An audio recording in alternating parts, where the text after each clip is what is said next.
Magandang gabi po sa ating lahat. Welcome to our Thursday Bible Study. Ngayon po ay March 12, 20 and 26.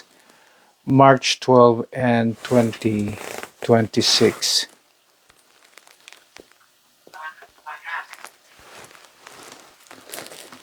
Good evening.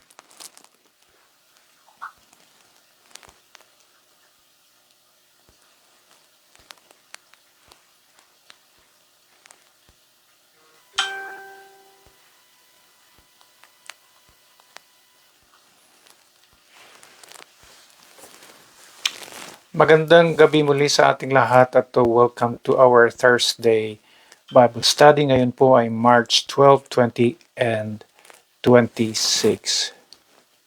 Good evening po. Magandang gabi muli sa ating lahat at welcome to our Thursday.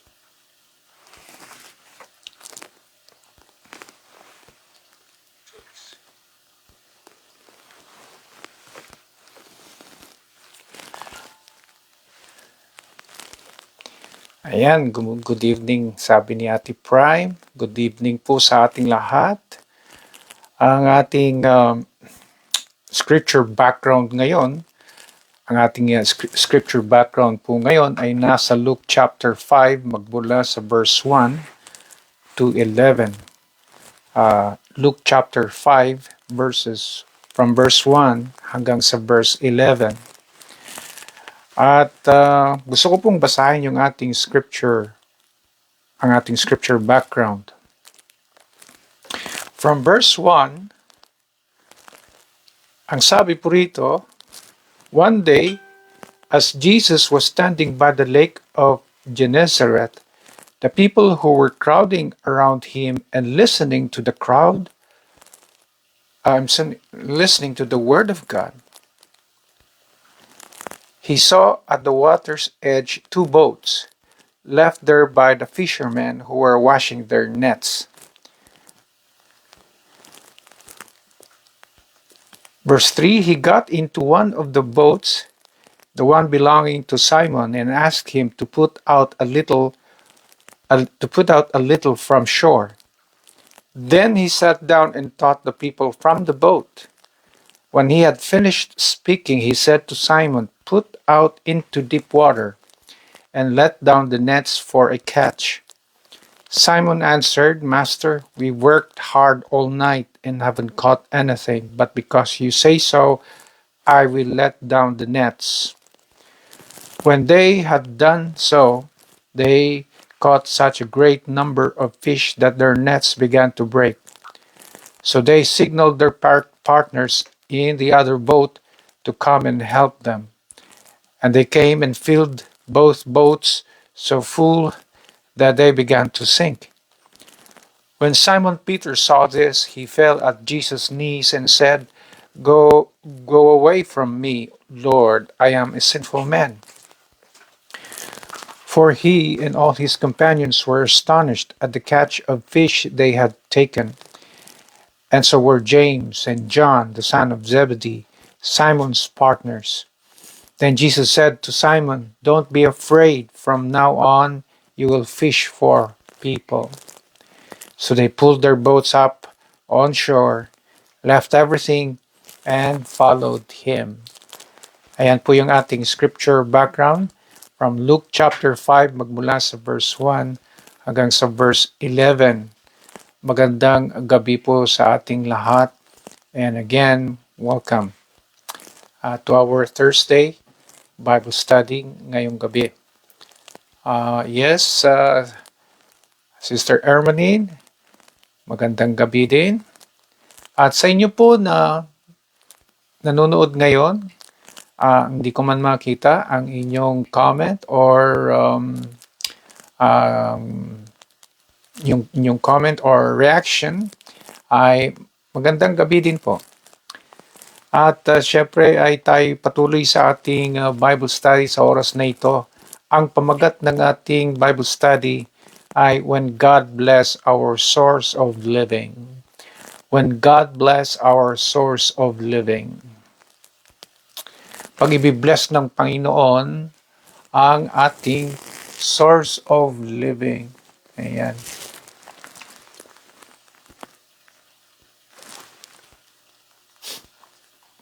So, nakikita ho natin na dito yung kwento kung saan una sila ay sina Peter and the rest ay sila ay dito yung na-meet ni Jesus sila na naging disciples, first disciples ng Panginoong Jesus. At dito yung encounter kasi na ito in the recruitment of his disciples ay may nangyaring maganda. At yan ang aalamin natin. Kaya ang pamagat natin, when God bless our source of living. Ayan, magandang gabi, Brother Rodel. Yes. Ayan, so pag-uusapan natin tungkol sa pagbibless ng Panginoon ng source of living natin. Now, we have to understand na si Simon or Peter, si Simon or si Peter, ang kanyang source of living ay ang pangingisda. At sa gabi na yon siya ay nangisda, kasama niya yung mga ibang fishermen. But for the whole evening, wala silang nakuha. Wala, zero. Kaya nasiro talaga sila. Walang pumasok.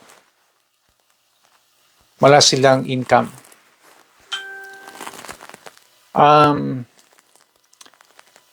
Sometimes, ganyan din tayo. Minsan, dumarating yung point na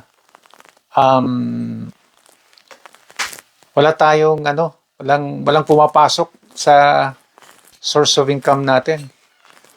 Walang kinikita yung source of income natin. Nasisiro lagi. And ganyan si Peter din on that night, for the whole evening, for the whole night. Wala siyang kinita. Siyempre, such situation can be so frustrating. Pero yung story, hindi nagtapos doon.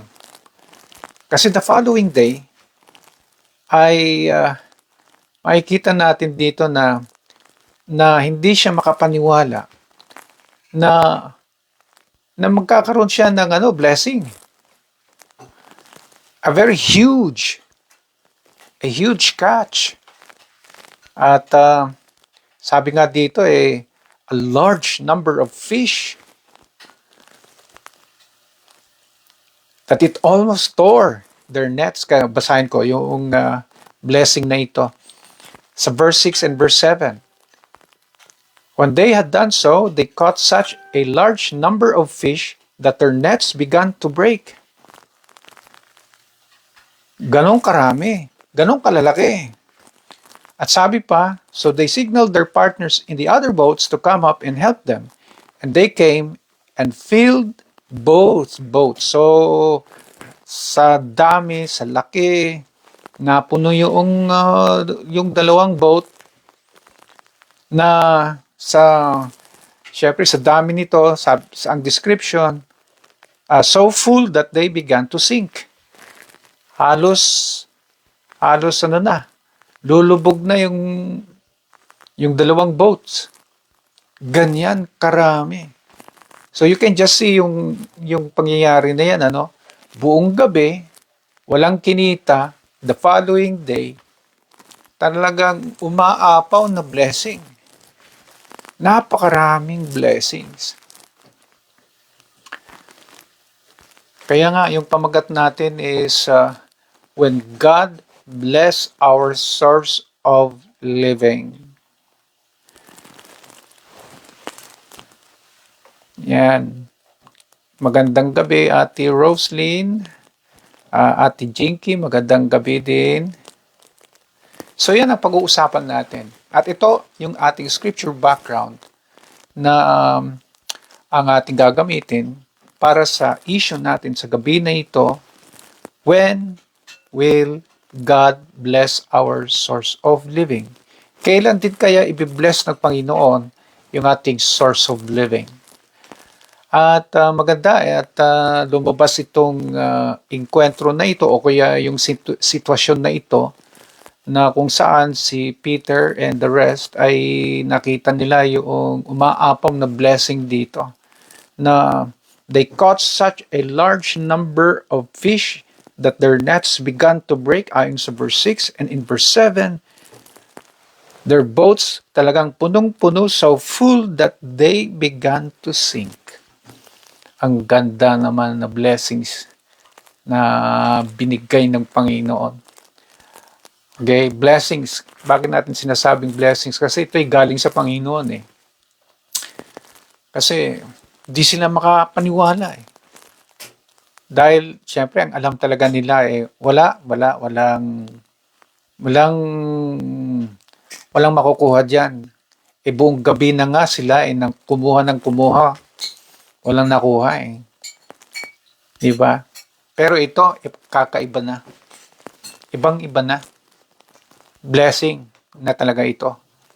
You know, there's a kind of yung income ba na papasok dahil sa regular na operation ng iyong business o kaya regular na pagtanggap mo ng iyong salary or whatever source of income, dala ng iyong kasipagan, dala ng iyong pagtatrabaho, at syempre as a result syempre may kapalit din po yan na compensation. At syempre ay matatawag natin yan na that's normal. Pero yung bang walang-wala talaga. Pagkatapos biglang nagkaroon na hindi mo ma-explain, yan ang masasabing blessing. Because it came to you in a very extraordinary way through the work of God, through the hand of God. Kasi nagulat sila eh. Saan ka ba naman nakakita ng ganon? Na overnight wala, tapos the following day eh, halos hindi na kasya yung dalawang boat. Now that's something. So yan mga kapatid, ang issue natin, kailan din kaya tayo i-bless ng Panginoon? In a time when we feel like wala tayong kinikita ngayon, bakit ganito, zero pa rin tayo? O, sino po dyan sa inyo ang hanggang ngayon wala pang kinikita? Well, why don't we look into this story? Why don't we look into this scripture background at hanapin natin kung paano at kailan tayo i-bless ng Panginoon. Tayo na po ba'y ready? But before that, manalangin muna tayo, humingi ng wisdom sa Kanya, tamang pag-uunawa. Let's bow our heads in prayer. Panginoong Diyos Ama, sa oras na ito, maraming salamat sa topic na ito na inyong binigay ngayon. At ang aming tanong ay kailan kaya Panginoon na mararanasan din namin ang blessing na magmumula sa inyo. Tulad kay Peter, tulad kay Simon, sa kwento na ito, when they first met Jesus, hihilingin namin, Panginoon, ng tamang pag-uunawa para sa aming kaalaman at gayon din para sa pagpapaalala sa amin na kayo po ay hindi nakakalimot sa mga pangangailangan ng bawat isa, and that you are always ready to give your blessing. Panginoong Diyos Ama, maraming salamat at itutuloy na po na namin. We pray that hayaan ninyo ang banal na Espiritu to lead us sa Bible study na ito. Hingin namin ang lahat na ito in Jesus' name. Amen. Ayan, magandang gabi, Brother Don, Brother Al, I should say. Brother Al, magandang gabi. At sa ating lahat na nanonood ngayon, magandang gabi. Patuloy po tayo. Ang ating issue ngayon ay kailan kaya tayo ibibless ng Panginoon? Kailan kaya na ibibless ng Panginoon ang ating source of living? Alright, balik ho tayo sa ating scripture background. Sa ating scripture background, dito po sa verse 3,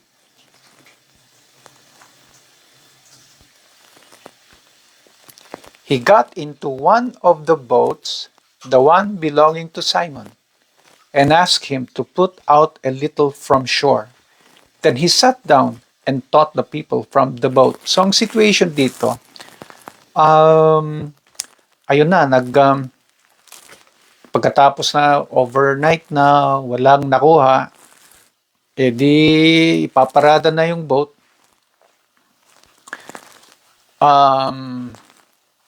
Kaya nga inuhugasan na nila yung kanilang mga nets. Wala naman sila kasi nakuha. And then nag-request ng Panginoon, siya'y pumunta doon sa isang boat na ang may-ari si Simon o si Peter. At sabi dito, he got into one of the boats, the one belonging to Simon. Yan ang sabi dito eh. Now dito po, bago po sila blines ng Panginoon, ang sabi dito, si Jesus sumakay sa boat na pag-aari ni Simon o ni Peter. At syempre, pumayag kaya si Peter? Yes. Di naman niya pinagbawalan si Jesus at sabi niya, bakit gagamitin niyang boat ko na yan eh? Paparada ko na nga yung boat na yan eh. Hinayaan lang niya. Hinayaan niya ang Panginoong Jesus na gamitin yung boat. And so, makikita natin na eto nga, he got into one of the boats, the one belonging to Simon. Ang ibig sabihin nito, kung sa tanong natin, yung issue natin, kailan tayo ibibless ng Panginoon? Kailan ibibless yung source of income natin? Like si Peter si Simon Peter na ang kanyang source of living ay sa pangingisda. Kailan niya kaya ibabless? Number one, when we welcome Jesus in our business. When we welcome Jesus in our business. Kapag i-welcome natin ang Panginoon sa ating source of living, sa ating source of income, sa ating business, kung i-welcome natin, nahahayaan natin na sige lang, welcome po kayo.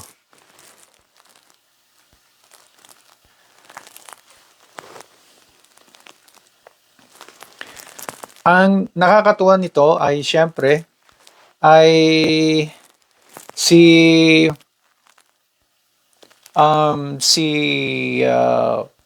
Peter at the time ay hindi pa lubos na mananampalataya. Pero hinayaan niya. Winelcome niya.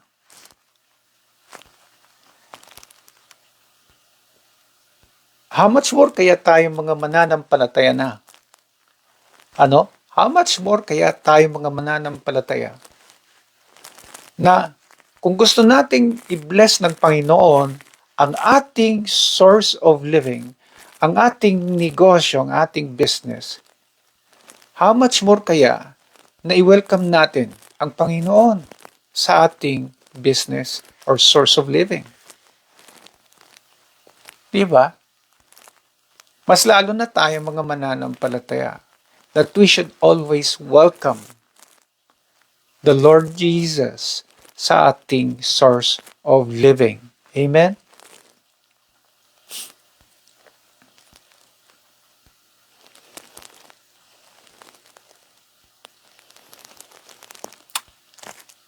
Um, Kumusta na ang ating mga negosyo?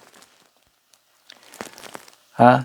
I remember still na yung when I was a um, a young boy,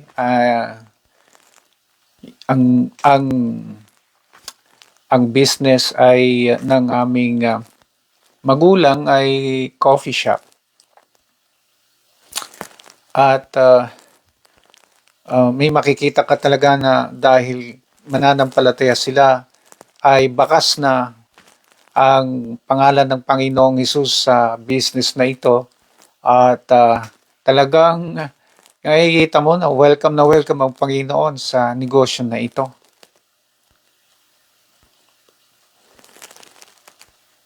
Napakahalaga sa atin, tayo mga mananampalataya, that we should allow and welcome the Lord Jesus into our business. Hindi pwede na, Jesus, medyo hindi kayo bagay sa business na ito dahil alam nyo na, Lord, kwantong business na ito eh. We should allow. So, ang tanong, kung si Jesus ay sasama sa'yo, makakapasok kaya sa iyong business? Ayan ang kailangan nating masagot. Dahil dito ang naging dahilan kung bakit si Simon ay pinagpala ng lubos.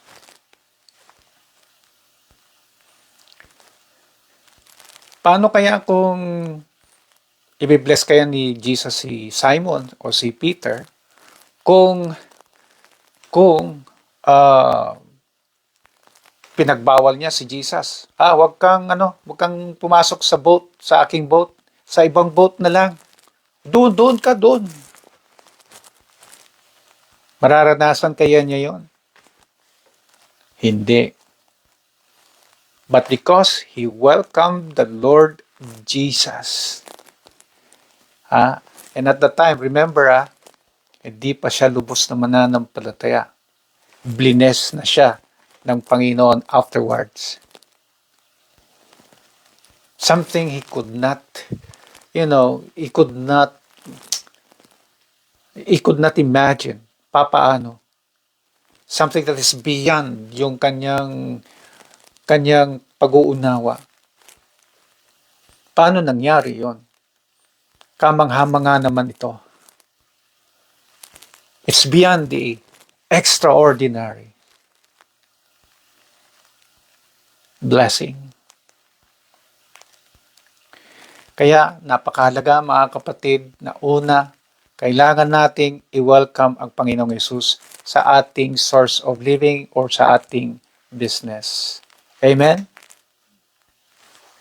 Yan ang una. Pangalawa na makikita natin dito ay sa verse 3. Again, he got into one of the boats, the one belonging to Simon, and asked him to put out a little from shore. Okay? So sabi niya kasi nakaparada na eh. So medyo muna kung i-atras niya muna doon, sa may tubig. Para Then he sat down and taught the people from the boat. So saan nangaral si Jesus? Sa boat ni Peter, sa boat ni Simon. Napansin niyo? Doon siya nangaral. In other words, kung yung tanong natin kanina, kailan i-bless ng Panginoon yung ating source of living, hindi lang, number one, na i-welcome natin si Jesus sa ating negosyo, sa ating source of living. Number 2, kailangan nating intindihin na hayaan natin si Jesus na gamitin ang ating negosyo para sa kanyang misyon. Nahayaan natin si Jesus na gamitin, hindi lang yung i-welcome, but also gamitin ang ating negosyo para sa misyon ng Panginoong Jesus.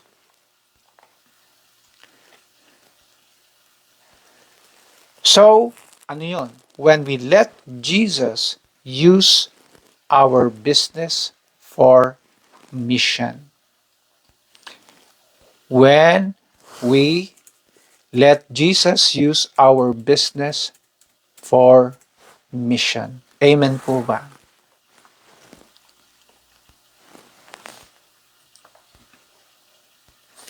So kitang-kita na dito nangaral si Jesus. Ginagamit niya, hinayaan niya.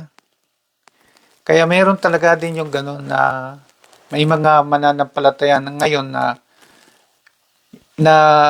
hindi lang yung church hindi lang sa church kasi pagdating kasi sa gawain ang alam lang natin hindi naman nila lahat ito. Ang alam ng iba kala sa church lang ang gawain.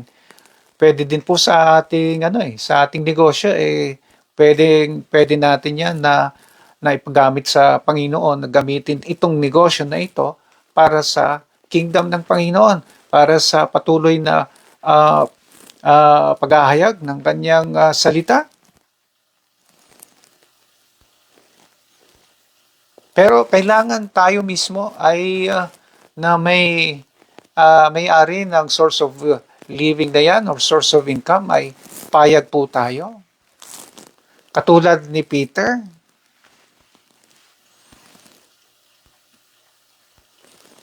Kasi bigyan natin din ng reason ng Panginoon kung bakit ipibless ng Panginoon ang ating source of living. Hindi po ba?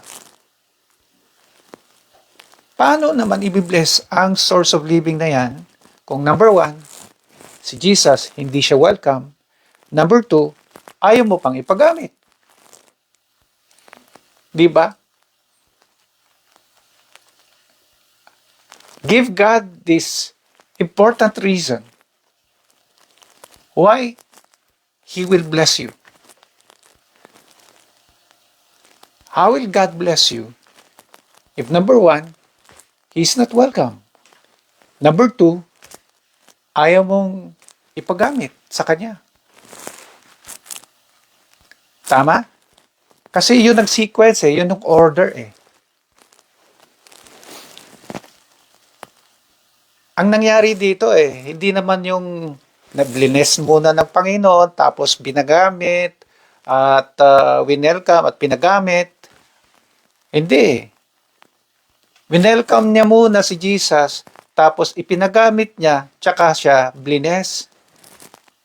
Minsan kasi meron tayong ganun na pag-iisip minsan na ay i-bless mo muna ako, Lord, bago ko ito ipagamit. Bago kita i-welcome sa negosyo na ito. Diba? Hindi ganun. And so, our source of living must always connect to how Jesus is proclaimed. Kung paano pa may hayag ang ating Panginoong Jesus gamit ang ating source of living. Tama? So, yung boat na yun ay hindi lamang para sa pangingisda ni Simon, para siya ay may maibenta na mga isda. Ang boat na yon ay pinagamit din niya para may maniniwala kay Jesus. Kumbaga, nagkakaroon din ng benefit ang Panginoon sa ating source of living. So mga kapatid, kumusta na ang ating mga negosyo? Ang ating source of living? Nagkakaroon din ba ng pagkakataon na nagagamit ng Panginoon ang ating source of living? Ayan. So, it's a question. Mahirap yung, Lord, bless me, Lord, bless me, Lord, bless me, Lord. Bless tayo, hingi tayo ng blessings, pero paano naman ang Panginoon dyan? Sabi ko nga, give God the reason why He will bless you. Amen? Diba? Yun ang order ng kwento na yan.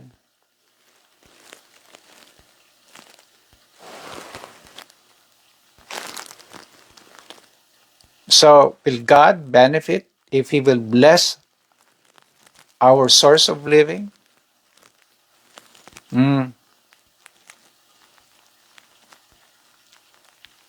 Kaya yan ang tignan natin mga kapatid. Another one, ito yung pangatlo na maganda din nating tignan. In verse 5, dito po sa verse 5.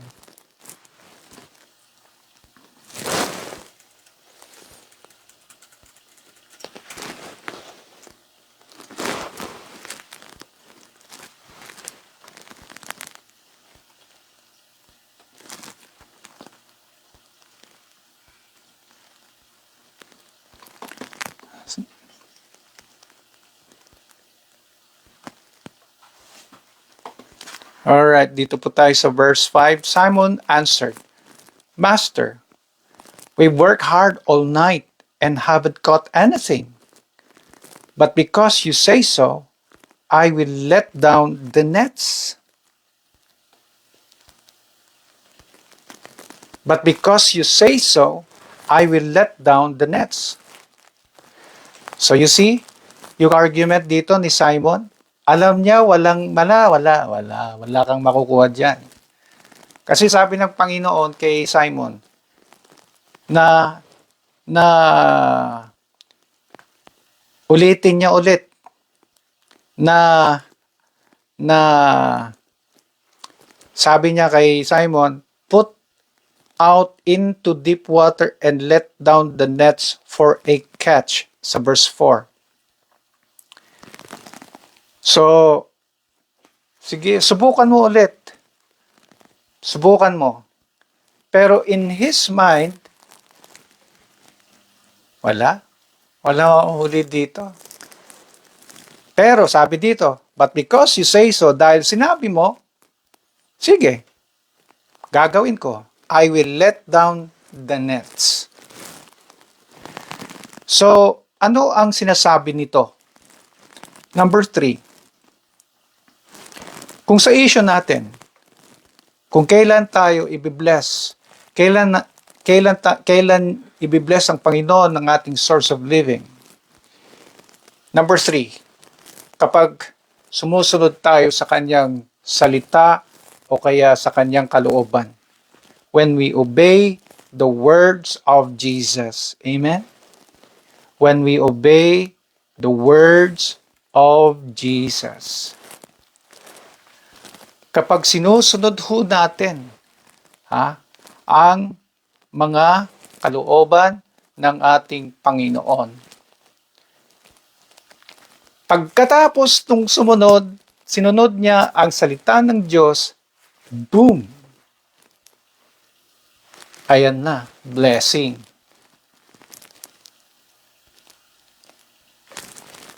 Nagulat si Peter. Dumating ang napakaraming blessing sa kanyang buhay.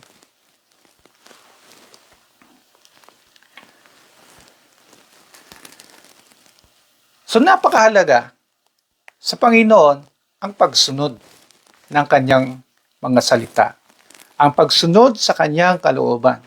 Tama? So, kung hindi pala niya sinunod ang sinabi ng Panginoon, na to let down the nets, wala siyang mapapala. Wala siyang blessing.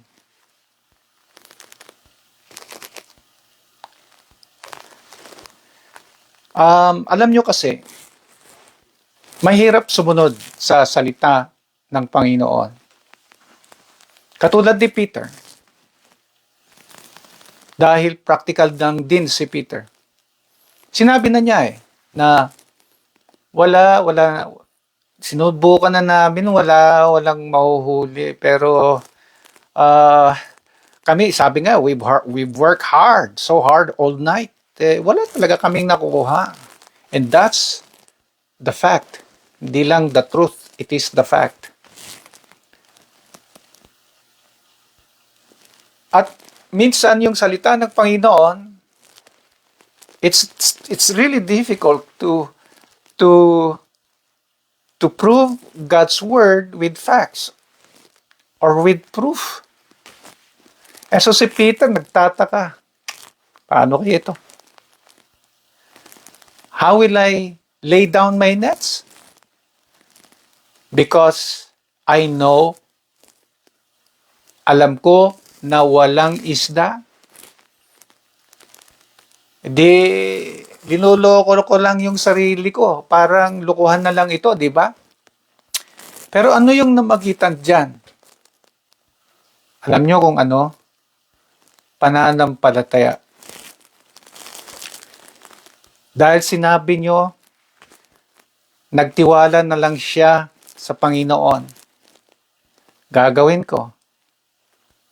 Gagawin ko yan. Alam nyo, sabi ko, mahirap sundin ang salita ng Panginoon. Why? Because it will take a lot of faith to do it. Knowing at the back of your mind, at the back of your head, it's impossible. It's impractical.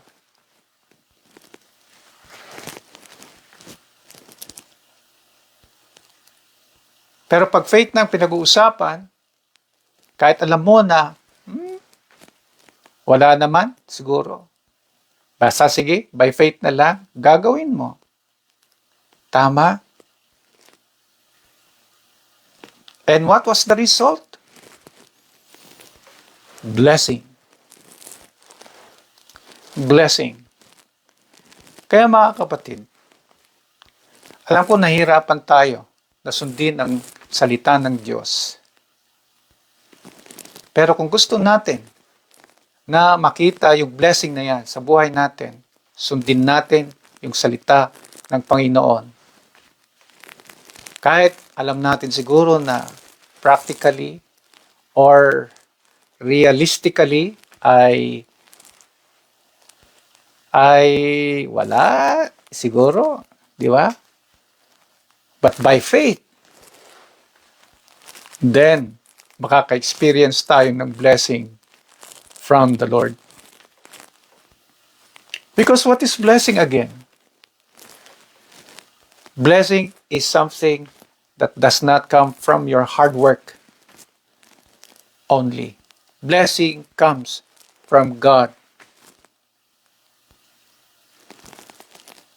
Blessing does not come from your talent. It comes from God. And so that when the time comes, you will wonder, paano nangyari yon? Tapos ang laki ng pasalamat mo pa sa Panginoon. Thank you, Lord. Hindi ko akalain. Ganito pala ang ibibigay mo sa akin na blessing. Dahil sinunod ko ang iyong salita.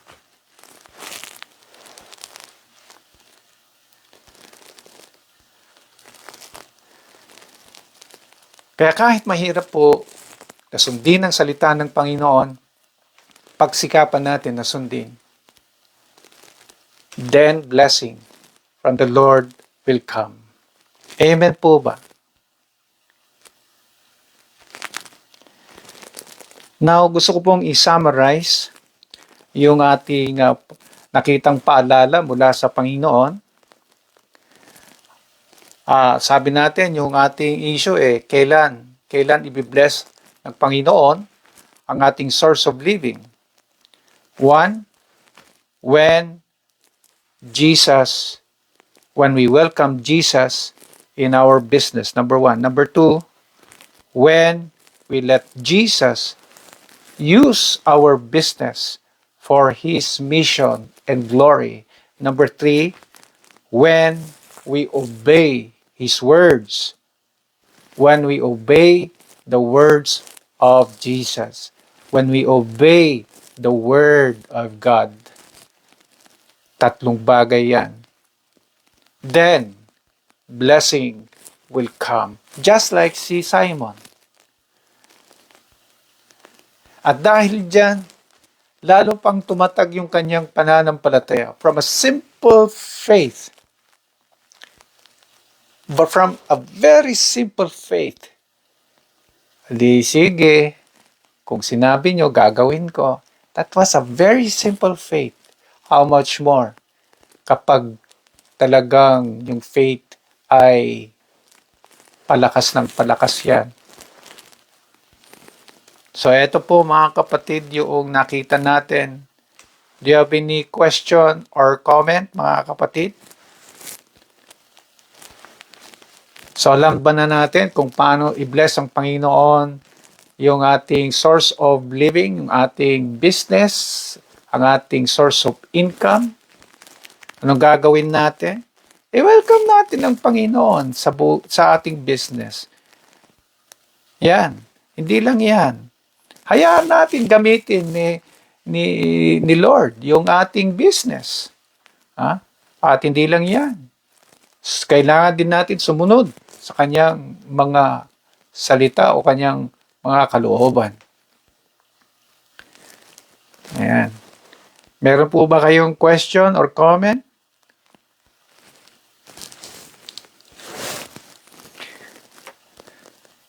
Malinaw po ba sa atin, mga kapatid?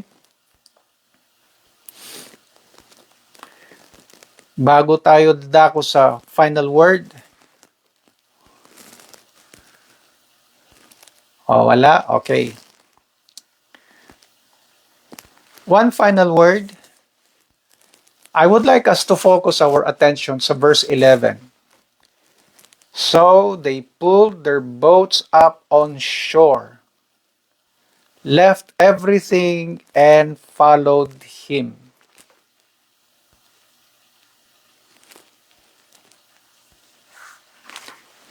So they pulled their boats up on shore, left everything, and followed Jesus or followed him. Sabi sa verse 11.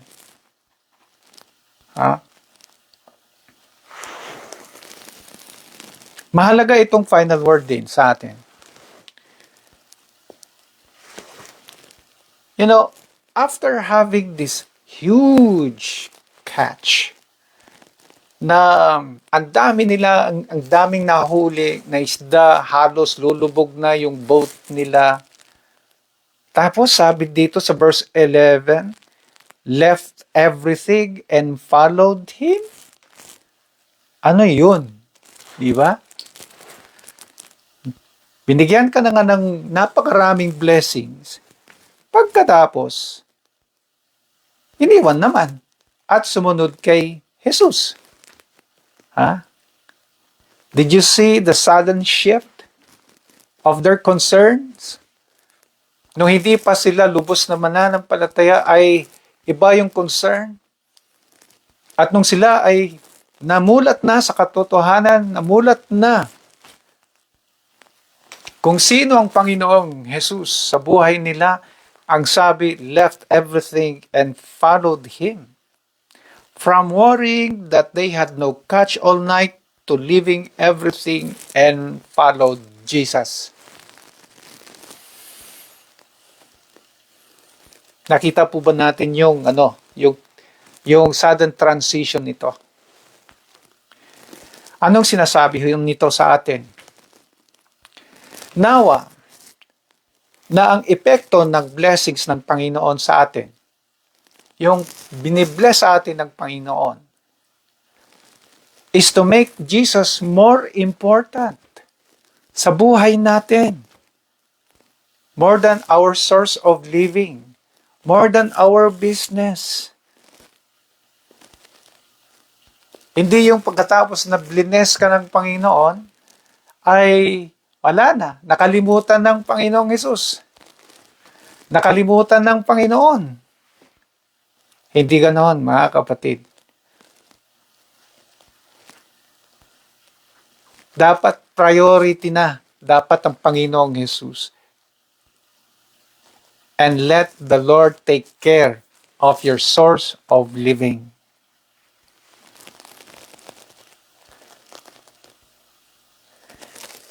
Kaya kumbaga ang effect nito dapat, ang mga blessings na ito ay nasa pagsunod na sa ating Panginoong Hesus.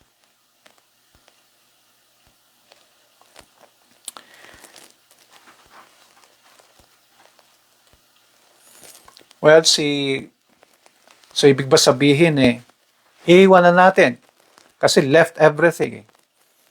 Hayaan na natin. No, that's not my point. Because, hindi naman lubos na iniwan ni Peter yung kanyang source of living. You remember the time when Jesus appeared again after Jesus died and he rose again and he appeared to them. There was that time when Peter said, sabi niya I want to go and fish. And then while they were fishing and caught nothing, may sumigaw sa shore at sabi, lay down your nets. And almost the same and exact situation dito. But we have not caught anything at all. Lay down your nets. And so they obeyed. And then with that same situation, they caught a large number of fish. And there he remembered Jesus. And he knew that that man on the shore who told them to lay their nets, it was Jesus. Kaya, alam nyo, I'm not saying na you abandon your source of living. What I'm only saying is that mahalaga, once blines ka ng Panginoon, start following Jesus all the way. Wag nating kalimutan ang Panginoon. Pagkatapos lang na bless, wala na. Hindi ganon. So I hope and pray na with this final word, clear sa atin kung paano pa rin tayo maging responsible sa ating source of living once the Lord will bless it. Kaya mga kapatid, yan ang ating paalala sa Panginoon. Kung wala na po tayong comments o kaya tanong, dadako na po tayo sa ating prayer. So mga kapatid, kumusta na ang inyong source of living? Kumusta na ang inyong source of income? Kumusta na ang inyong business? Ayan. Gusto ba natin ng Panginoon i-bless niya ang ating source of living, ang ating business, ang ating income? Then, let us continue to follow Jesus. Let us continue to welcome Jesus sa ating mga negosyo. Let us continue and allow Jesus na gamitin yung ating source of living, ang ating income para sa kanyang gawain. At patuloy nawa tayong sumusunod sa kanyang mga kalooban. At sa pangungumusta sa inyong mga negosyo, sa inyong mga source of living, bakit hindi natin ilapit ito sa Panginoon at hingin natin ang blessing sa Kanya? Are you ready? Manalangin po tayo. Panginoong Diyos Ama, sa gabi na ito, salamat po sa mga araw-araw na blessings na dumarating sa aming buhay. Na hanggang ngayon ay you have been supplying our needs. Hindi lahat na oras ay blessed na blessed kami, but we will always be blessed according to your will and purpose. And Lord, we are willing to give you that reason why. At nawa, Panginoon, you will always be welcome sa aming source of living. At hindi lang yan, na willing po kami na magamit ninyo ang aming source of living. At gayon din patuloy po kami na sumusunod sa inyong mga kalooban.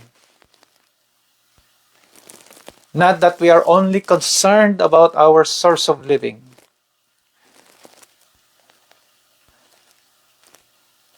No, Lord. But what we want to say now is that na laging mas nauuna kayo sa aming buhay. Even willing to leave everything just to follow you. Knowing that you will bless us. Tulad kay Peter, tulad kay Simon. Sa gabi na ito, maraming salamat sa paalala na ito at kami ay muli hihingi ng mga paalala sa susunod. And we pray, Lord, na i-bless din po ninyong gabi na ito. Ito po ang aming prayer in Jesus' name. Amen and amen. Magandang gabi po sa ating lahat at salamat po sa inyong pakikinig at nawa i-bless ng Panginoon ang inyong mga negosyo, i-bless ng Panginoon ang inyong source of living, ang inyong mga sweldo, ayan, kung saan kayo ay kumukuha ng inyong pang-araw-araw na kabubuhay. Nawa i-bless kayo. Magandang gabi po sa ating lahat at yes to Ate Lydia, Ate Gracia, Ate Ermaline, Ate Gara, Ate Jinky, Brother Ruel, okay, Brother Rodel, at sino pa? Dora, ayan, Sister, ayan, Brother Winston, Sister Miles, Sister Irma, ayan, at Sister Julie, ayan. Let me see pa, ayan. Let me check more. Magandang gabi po sa ating lahat and good night. Thank you for your time and see you next Thursday. So God bless po. At sa mga hindi ko po nakita ang inyong reaction or comments, maraming salamat sa inyong pag-attend at pakikinig. See you again next time. God bless. Ito na ang ating signing off. Good night, everyone.